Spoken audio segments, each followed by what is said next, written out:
শ্রেণীর শিক্ষার্থীরা সবাই ভালো আছো? আমি আসমিয়া খাতুন, আমি ভালো আছি।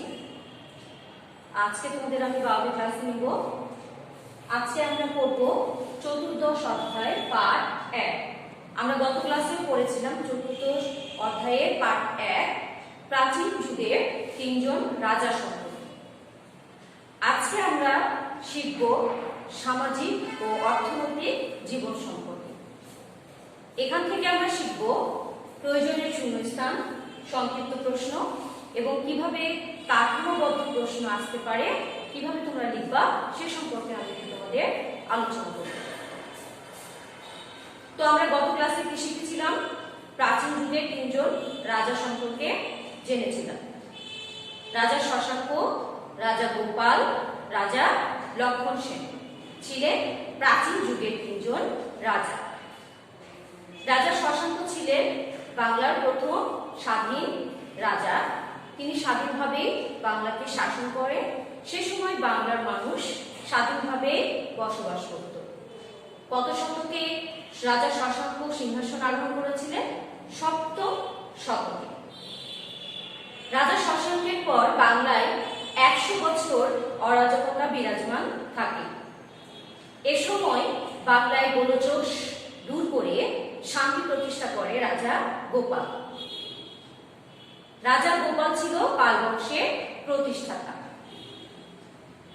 এরপরে আসে লক্ষণ সেন। লক্ষণ সেনের মাধ্যমে সেন বংশের প্রতিষ্ঠা না হলেও তিনি ছিলেন সেন বংশের অনেক দক্ষ শাসক। লক্ষণ সেন ছিলেন সেন বংশের 4র্থ রাজা।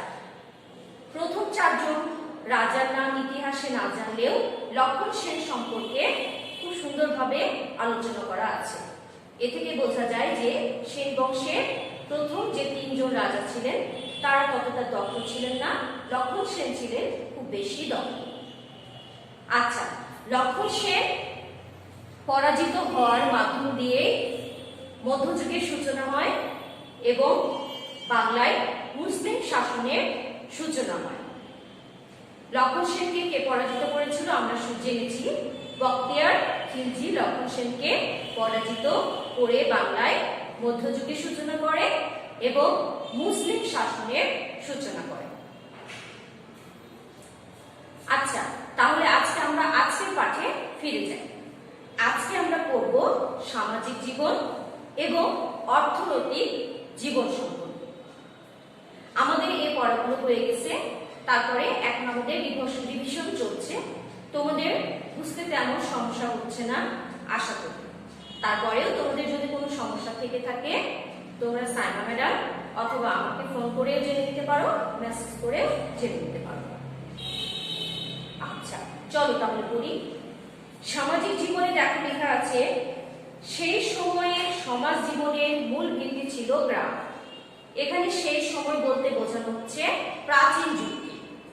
প্রাচীন যুগের মূল ভিত্তি ছিল গ্রাম। এখানে শূন্যস্থানের জন্য দাগিয়ে নাও।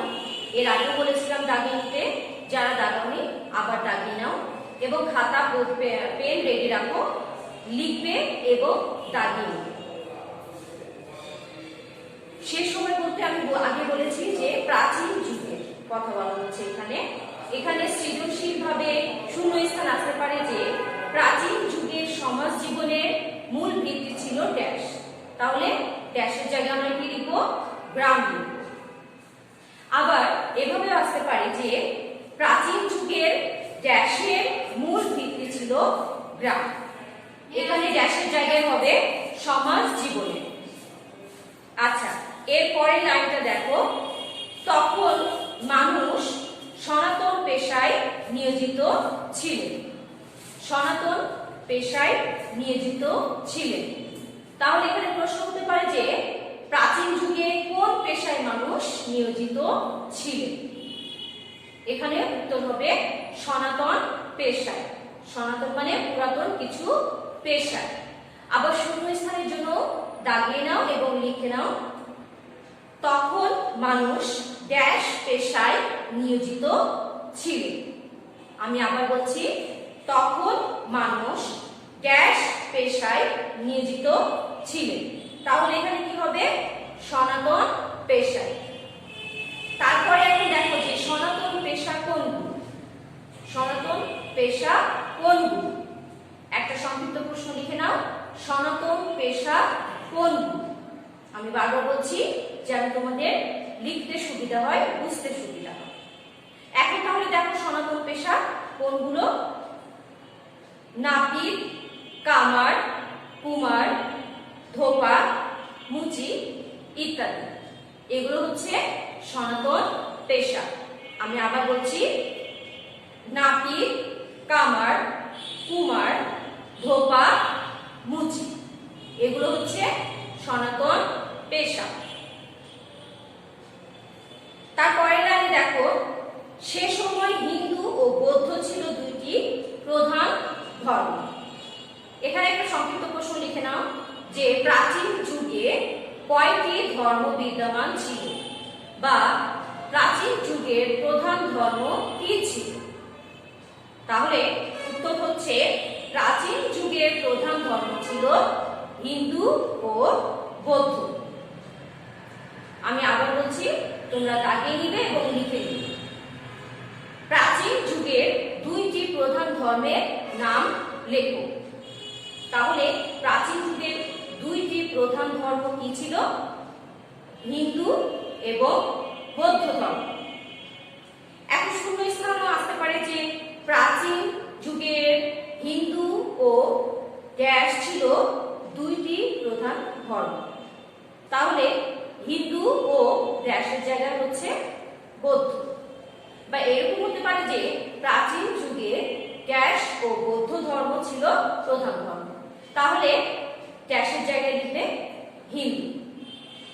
আচ্ছা, এবার দেখো লেখা আছে নৌকা, গরুর গাড়ি ও পালকি ছিল প্রধান যানবাহন।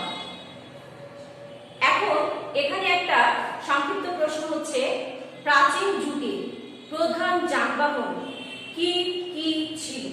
আমি আবার বলছি, লিখে নাও, প্রাচীন যুগে প্রধান প্রধান যানবাহন কি কি ছিল? তাহলে উত্তর কি হচ্ছে এখানে? নৌকা, গরুর গাড়ি, পালকি। আবার বলছি, নৌকা, গরুর গাড়ি, পালকি, এগুলো ছিল সে সময়ের প্রধান যানবাহন। ভাত ছিল বাঙালির প্রধান খাদ্য। এখানে শূন্য স্থান দেখো এবং সংক্ষিপ্ত প্রশ্ন দেখো। ড্যাশ ছিল বাঙালির প্রধান খাদ্য, তাহলে ড্যাশের জায়গায় কি লিখব? ভাত। ভাত ছিল বাঙালির প্রধান খাদ্য। আবার সংক্ষিপ্ত প্রশ্ন দেখো যে বাঙালির প্রধান খাবার কি ছিল প্রাচীন যুগে? প্রাচীন যুগে বাঙালির প্রধান খাবার কি ছিল? তাহলে বাঙালির প্রধান খাবার প্রাচীন যুগে কি ছিল? ভাত। আচ্ছা, আরেকটা দেখো সংক্ষিপ্ত প্রশ্ন হতে পারে যে প্রাচীন যুগের খাবারগুলো কি কি লেখো। আবার বলছি, প্রাচীন যুগের খাবারগুলো কি কি ছিল লেখো। ভাত তো অবশ্যই লিখবে, তারপরে লিখবে শাকসবজি, ডাল, মাছ ইত্যাদি। আমি আবার বলছি, প্রাচীন যুগের প্রধান খাবার ছিল ভাত, এছাড়াও এরা কি খেত? শাকসবজি, ডাল, মাছ ইত্যাদি। এরপরে দেখো বিনোদনের প্রধান উপাদান ছিল গান, নাচ, পাশা, দাবা, মল্লযুদ্ধ ও কুস্তি খেলা। এখানে একটা সুন্দর সংক্ষিপ্ত প্রশ্ন হবে যে প্রাচীন যুগে বিনোদনের প্রধান উপাদান কি ছিল? আমি আবার বলছি, প্রাচীন যুগের বিনোদনের প্রধান উপাদান কি ছিল? উত্তর হচ্ছে গান, নাচ, পাশা, দাবা, মল্লযুদ্ধ ও কুস্তি খেলা। আশা করি তোমাদের এখান থেকে সংক্ষিপ্ত প্রশ্ন ও শূন্যস্থান সম্পর্কে সুন্দর একটা ধারণা হয়ে গিয়েছে। এই ছিল আমাদের সামাজিক জীবন প্রাচীন যুগে। এখন আমরা জানব প্রাচীন যুগের অর্থনৈতিক জীবন সম্পর্কে। দেখো, কৃষি কাজই ছিল প্রাচীন বাংলার মানুষের প্রধান পেশা। এখানে একটা আন্ডারলাইন করে নাও। দেখ, কৃষি কাজ ছিল প্রাচীন বাংলার মানুষের প্রধান ড্যাশ। তাহলে প্রধানের পাশে ড্যাশ দিলাম, ড্যাশের উত্তর কি হবে? পেশা।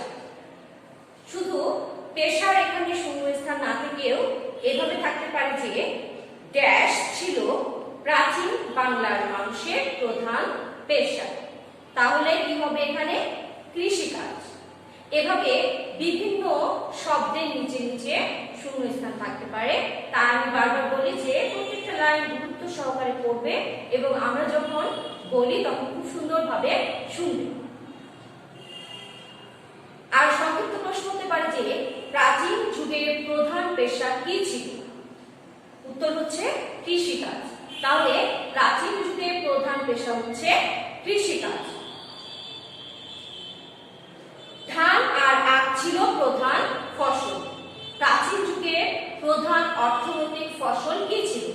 একটা সংক্ষিপ্ত প্রশ্ন হচ্ছে, লিখে নাও। প্রাচীন যুগের প্রধান অর্থকরী ফসল বা প্রধান ফসল কি ছিল? উত্তর হচ্ছে ধান ও আখ। ধান ও আখ ছিল প্রাচীন যুগের প্রধান ফসল। এরপরে দেখো, কুটির শিল্পে তুলা ও রেশম দিয়ে বাংলার কারিগররা নানা রকম কাপড় বুনতেন। কুটির শিল্পে তুলা ও রেশম দিয়ে বাংলার কারিগররা নানা রকম কাপড় বুনতেন।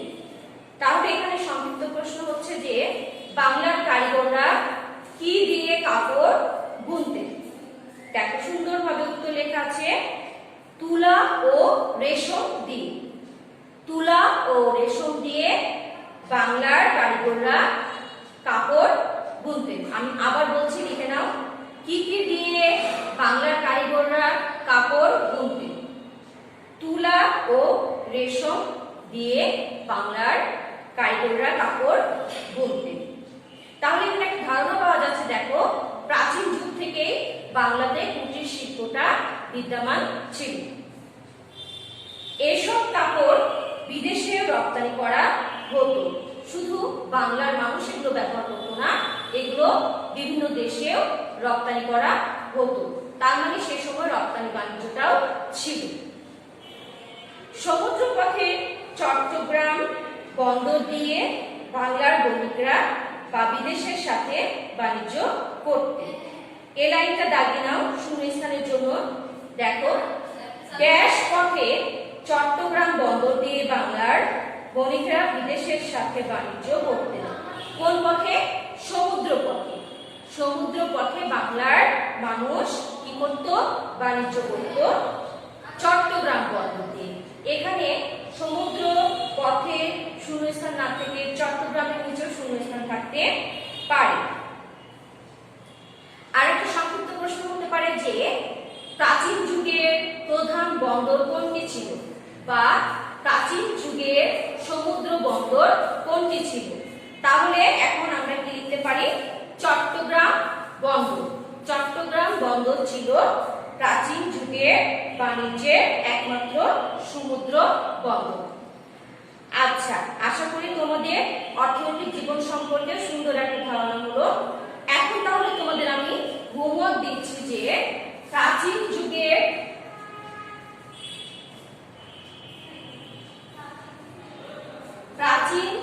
যুগের সমাজ জীবন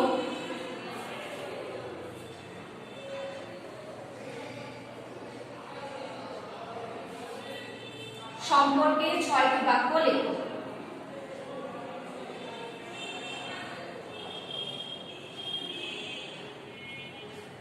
ছয়টি বাক্য লেখো। এটা তোমরা হোমওয়ার্ক করবে, করে অবশ্যই পাঠাবে। আজকে তাহলে এ পর্যন্তই। আল্লাহ হাফেজ।